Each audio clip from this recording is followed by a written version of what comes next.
किसी संगठन पर निर्भर होकर, किसी सरकार, पार्टी, व्यक्ति, इन पर निर्भर होकर समाज, ये देश बनते नहीं है। देश बनने के लिए ये सब होना आवश्यक रहता है, संगठन होना आवश्यक रहता है, नेता होना आवश्यक रहता है, कोई ना कोई विचारधारा, नीति लेकर चलने वाले लोग समूह वो होना आवश्यक रहता है, सरकार की व्यवस्था आवश्यक रहती है, शासन प्रशासन के बिना चलता नहीं।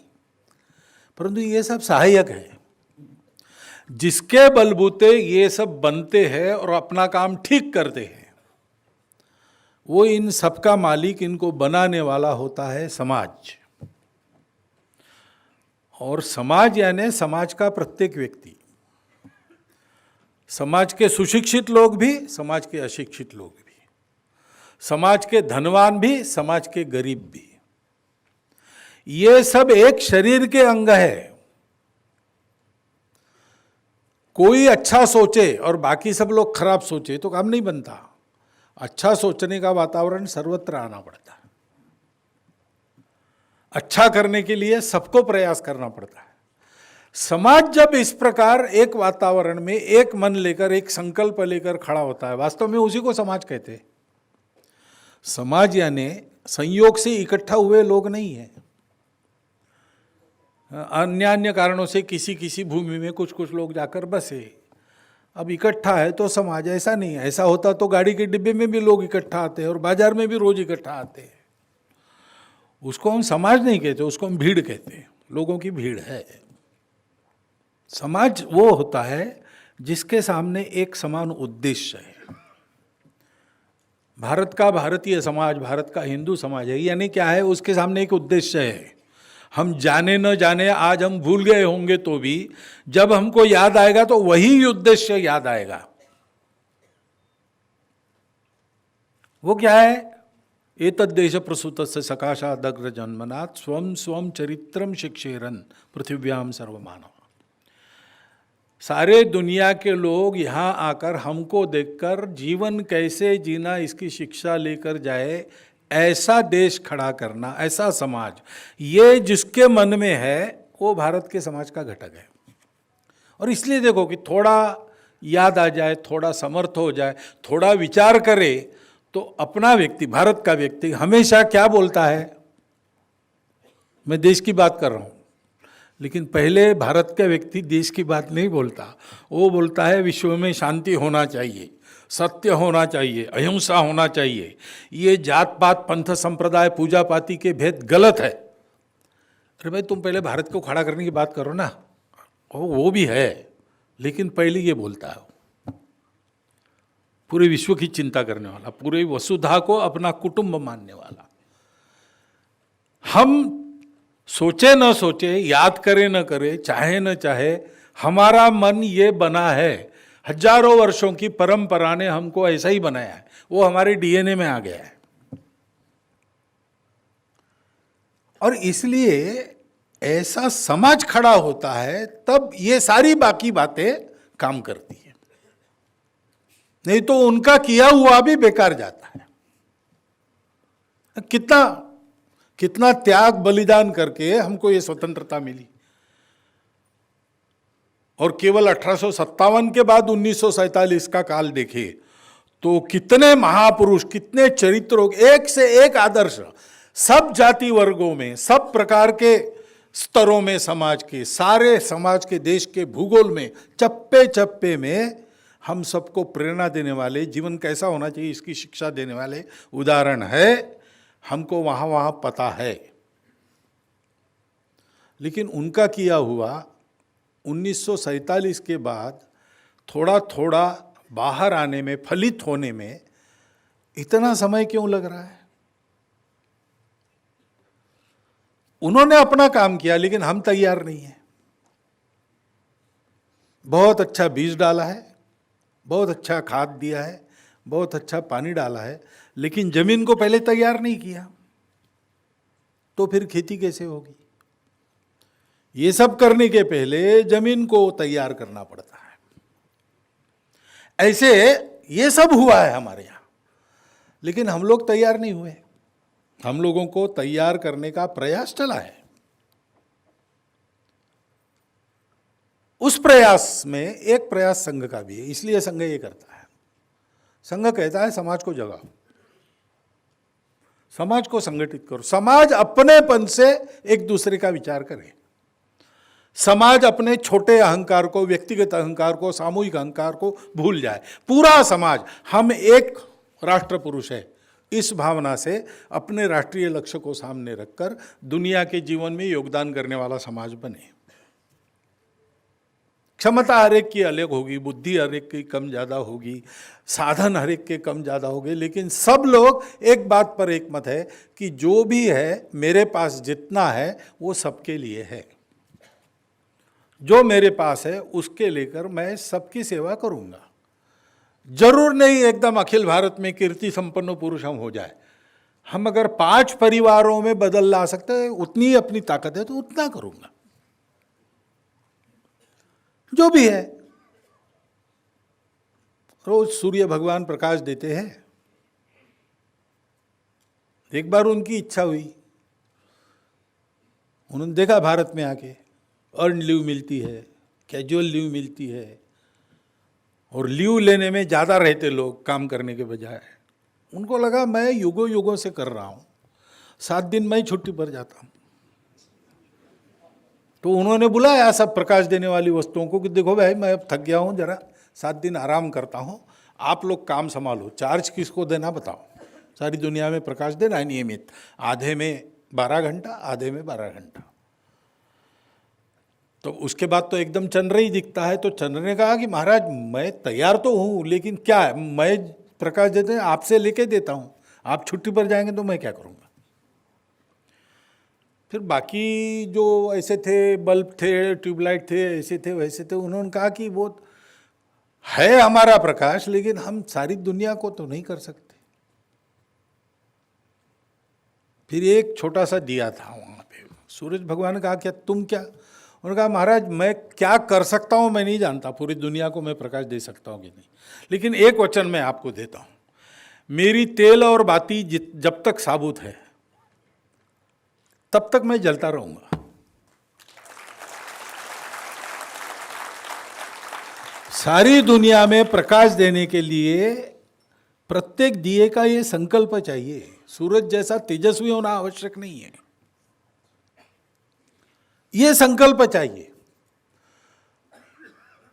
और दिया तो उत्तम दिया वो होता है जिसको बाहर से किसी बात की आवश्यकता, जो आपने कहा अभी पूर्ण अपने भाषण में, उनका कहना यही था कि ये चाहिए, ये नहीं है, वो नहीं है, छोड़ दो। क्योंकि उस उत्तम दीप के बारे में ये कहते हैं कि अपेक्षन्ते न च स्नेहम, स्नेह यानी किसी का प्रेम, वाहवाही वगैरह नहीं चाहिए, रिकग्निशन नहीं चाहिए। मंच पर बुलाया इसलिए आ गए लेकिन मंच नहीं चाहिए। भारद्वाज जी को बुलाया इसलिए वो यहाँ है, लेकिन वो मंच पर नहीं आए, वो वहाँ बैठे हैं। प्रमुख अतिथि होने के बाद भी उनका नाम मुझे पहला लेना पड़ता है क्योंकि वो प्रमुख अतिथि है, फिर भी वो वहाँ बैठे हो। अपेक्षन्ते न च स्नेहम, और स्नेह का दूसरा अर्थ होता है तेल। तेल भी नहीं चाहिए।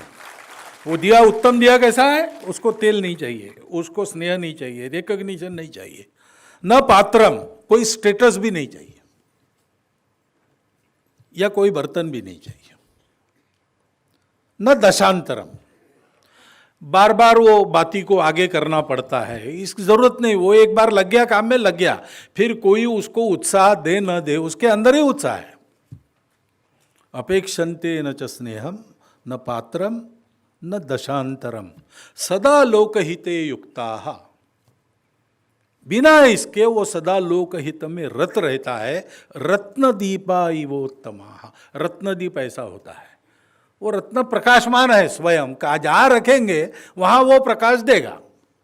वो उसका स्वभाव है, उसका धर्म है, उसको न तेल चाहिए, न बाती चाहिए, न पात्र चाहिए। समाज में स्वभावतः इस प्रकार अपनेपन के आधार पर अपनों के लिए जीने वाले लोग जितने ज़्यादा, उतना वो समाज अधिक संगठित, अधिक स्वस्थ, अधिक धर्म से चलने वाला समाज होता है। और ऐसे समाज के सरकार, नेता, नारा, नीति, पार्टी, संगठन, संस्थाएं, सब कुछ अपना काम ठीक करके समाज का वैभव बढ़ाना, और अपना समाज सारी दुनिया को अपना मानता है, इसलिए साथ साथ पूरी मानवता का वैभव बढ़ाने वाला होता है। इसलिए सबके सामने ये आना चाहिए। जो मैं कहता हूँ हमेशा, जो उस बड़े आदमी को मैंने बताया, वो मैं हमेशा कहता हूँ कि अपने समाज में जितना खराब चलता है ऐसा लगता है, उससे 40 गुना ज़्यादा अच्छा हो रहा है। वो प्रसिद्धि के प्रकाश में नहीं आता, इसलिए मालूम नहीं, लेकिन ये है। और इसलिए निराश नहीं होना, अच्छाई की राह नहीं छोड़ना, उस पर डट के चलना, क्योंकि अच्छा ही होने वाला है। ये विश्वास समाज में जगना चाहिए। इसलिए आप लोगों का काम दुनिया के सामने आना चाहिए, आपके प्रसिद्धि के लिए नहीं। आपको प्रसिद्धि नहीं चाहिए, लोगों के हित के लिए। लोगों को पता चलना चाहिए कि हमारे जैसे लोग हैं, कुछ तो हमसे भी साधनों के मामले में, शक्ति के मामले में अशक्त है, फिर भी वो कहते वो स्वयं अभावग्रस्त है, अभावग्रस्तों की सेवा कर रहे हैं। यहां भी आपको उदाहरण मिले। एक जंगल में रहने वाला लड़का था, छात्रावास में आया हमारे। वो अपने जंगल के अंदर वाले देहात से नौकरी, चौथी भी पास नहीं था, मैंने अपना हस्ताक्षर भी नहीं कर सकता था, नौकरी के लिए आया। अब उसको रहने को कहाँ जगह, ब्लॉक का स्थान था, तो वहाँ का अपना छात्रावास चलता था वनवासी लोगों के लिए। उसमें आया, उसमें रहा 3 दिन, किसी की पहचान से आया, 3 दिन घूमा। अब ऐसे व्यक्ति को कहाँ से नौकरी मिलने वाली है? कोई स्किल नहीं है, कोई पढ़ाई नहीं है, कुछ नहीं है। 3 दिन के बाद उसने छात्रावास प्रमुख को कहा कि आप मुझे यहीं पर रख लो। अब ये हम देख रहे हैं आपका छात्रावास है, तो मैं भोजन बना सकता हूँ, पानी भर सकता हूँ, सफाई कर सकता हूँ। हमारे छात्रावास ने प्रमुख ने कहा कि भैया तुमको वेतन तो हम बहुत नहीं दे सकते, हम स्वयं लोगों की दया पर अपना प्रकल्प चलाते हैं, तो हम तुमको ज़्यादा से ज़्यादा 30 रुपया महीना दे सकेंगे। उसने कहा कोई बात नहीं, मुझे ज़रूरत इतनी है, और हम जहाँ रहते हैं वहाँ ज़रूरत भी ज़्यादा नहीं रहती है। देहात में, वो जंगल के अंदर क्या है, रोज़ का भात मिल गया, और वो पेड़ पौधे और घास से छप्पर सजा लिया, तो उनका काम हो गया। ज़रूरत बहुत कम है, इसलिए 30 रुपया चलेगा। आप ऐसा करो, 4 महीने का एक साथ दे दो, तो मैं घर बेचता रहूँगा। ठीक है, उसकी ज़रूरत देख के छात्रावास में कह रहा हूँ। 4 महीने के बाद वो उसको पैसा दिया एक, तो उसने वापस कर दिया। छात्रावास में कहा मैंने पहले ही बताया था तुमको हम ज़्यादा नहीं दे सकते, तुम गुस्सा हो गए, छोड़ना है तुमको, छोड़ो, ये 120 रुपया ले लो, वो तुमने काम किया है वो तुम ले लो, कल से जा सकते हो। उसने कहा नहीं मैं गुस्से में कहाँ हूँ, तो पैसा क्यों वापस किया? तो मैं पैसा नहीं लूँगा। तो क्या करोगे, कहाँ जाओगे? जब जाने वाला नहीं हूँ मैं, यहीं काम करूँगा सारा, पैसा नहीं लूँगा। क्यों नहीं लेंगे भाई? नहीं, वो एक आपके आए थे, क्या कहते हैं आप उनको, विभाग प्रचारक, वो आए थे आपके।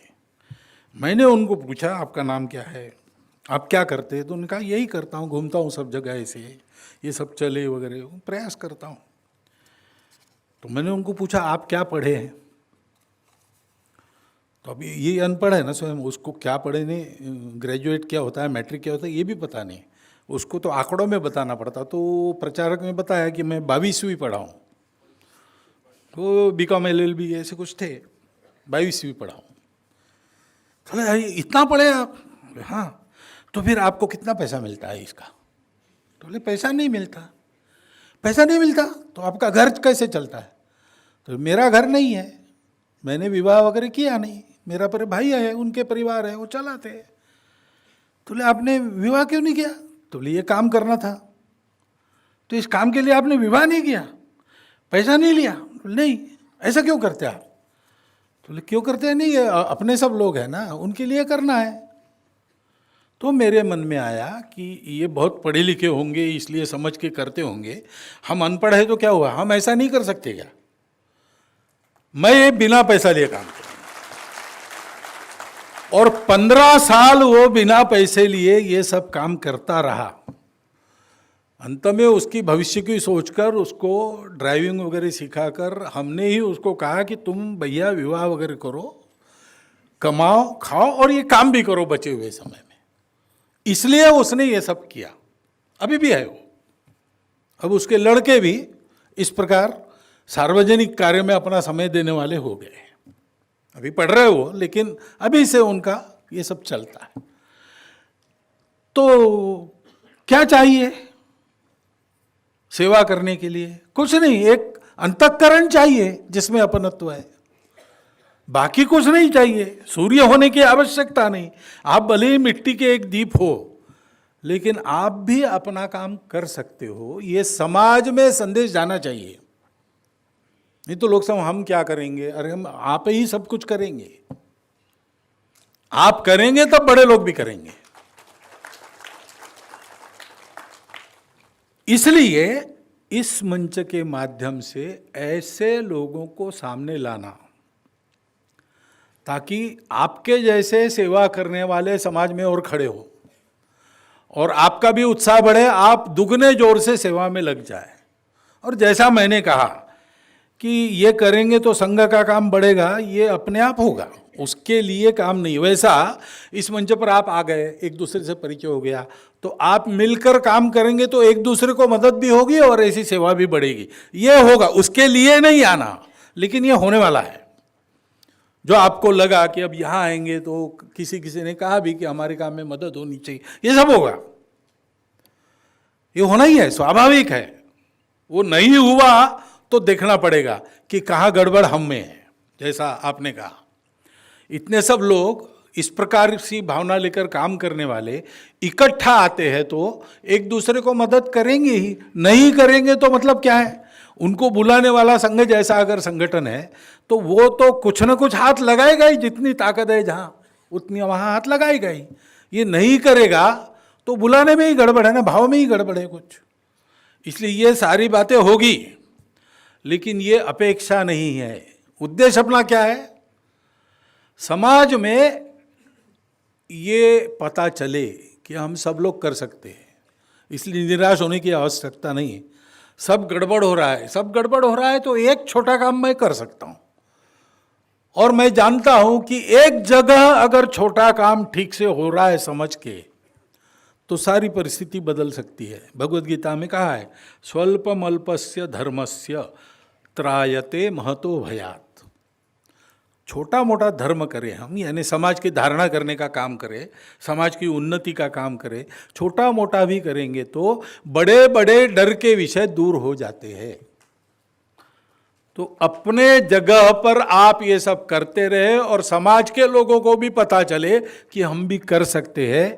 इसलिए आज का ये जो कार्यक्रम हुआ है वो मैं देख रहा हूँ कि अत्यंत यशस्वी है, और उस यश की भावी प्रयासों में भी मैं आप सबको शुभकामना देता हूँ।